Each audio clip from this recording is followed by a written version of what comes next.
विद्यार्थियों यहाँ पर हमने एक सवाल लिख लिया है और वास्तव में ये प्रश्न विद्यार्थियों कक्षा 8th वालों के लिए है। किसके लिए है? 8th वालों के लिए। 53,240 पूर्ण घन है या नहीं, आपको ये जांच करनी है। और विद्यार्थियों यदि नहीं है तो क्या करना है कि किस छोटी सी संख्या का भाग दे दे कि पूर्ण घन बन जाए।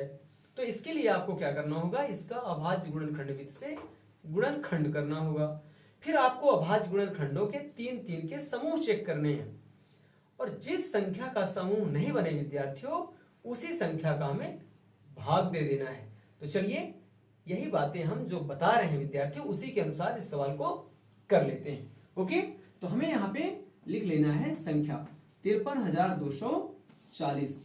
अब भाग लगा दें तो 2 का इसमें जाएगा, 2 दूना 4, 1 और 3 13, तो 2 छक्का 12। फिर यहां से 1 बचा, यहां से 2, तो 2 छक्का 12, 2 दूना 4 और 2 शून्य 0। ठीक है, फिर 2 का लगाएं तो 2 1 कम 2, यहां से 2 तिहाई 6, 2 तिहाई 6, 2 1 कम 2 और 2 शून्य 0। फिर से तो 2 छक्का 12, 6 बार गया, 1 और 3 13 हो गया। फिर से 2 छक्का 12, 1 और 1 11, तो 2 पंचे 10 और 1 और 0 तो 10, 2 2 पंचे 10। इस प्रकार से अब 5 आ गया विद्यार्थियों, तो हमें 2 का भाग नहीं देना है। यहां से आपको चेक भी कर लेना है। मैं आपको बता दूं इसमें 11 का भाग जाएगा। कैसे विद्यार्थियों? चेक करने के लिए आप ये विषम संख्या, विषम स्थान और ये भी विषम स्थान, तो विषम स्थान का टोटल कितना? 11। ये सम स्थान 2 और 4, तो सम स्थान का टोटल कितना? 11। तो 11 और में 11 घटाएं 0, मतलब क्या? इसमें 11 का भाग चला जाएगा। तो 11 छक्का 66 और यहां से इसमें 5 में भाग दें तो 11 शून्य 0 और ये 5 और 5 बन जाएगा 55, तो 11 पचे 55।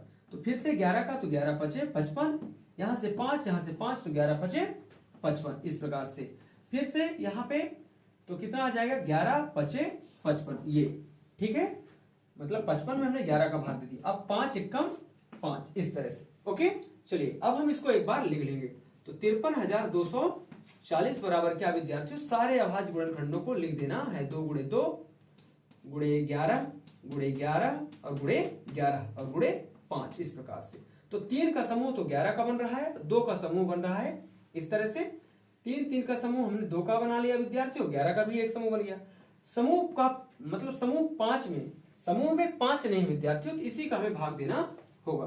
तो चलिए लिख देते हैं, चूंकि 53,240 का अभाज्य गुणनखंड जो 5 है ये समूह में नहीं है, तो इसी का भाग देने पर हमें क्या मिल जाएगा विद्यार्थियों? वो संख्या मिल जाएगा। ठीक है, तो इसका भाग लगाएंगे तो हमें मिल जाएगा 10,648। इस प्रकार से ये हमें एक पूर्ण